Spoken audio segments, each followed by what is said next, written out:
Typhoon Kome slammed into the northern Philippines today, causing landslides, flooding, and toppling power lines.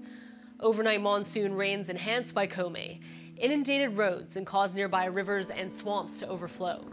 The storm made landfall early this morning and has since weakened to a tropical storm after crossing the region and exiting the island of Luzon. On average, about 20 tropical storms strike the Philippines each year, bringing heavy rain, strong winds, and deadly landslides. Halos wala pong naisalba sa mga gamit namin kasi nalubog po lahat gaya ng mga washing machine, kama namin, mga rice cooker po, ganun po. Mga damit po namin na lublob din po sa baha lahat. Lubog po lahat, halos wala po talaga naisalba. Ito, inigaan po namin yan. Nalubog na po siya. Ilang araw na po nakalubog yan kaya kinalawang na.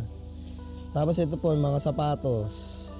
Yan, yung mga kailangan sa bahay, lagayan ng plato, wala na rin po. Nandito po yung mga damit, hindi na rin mapapakinabangan kasi basa na rin po yung loob. Matibay po ha! 2020 nag-live seller na po ako dito sa baha. And then, eto lang ginagawa ko para kumita po.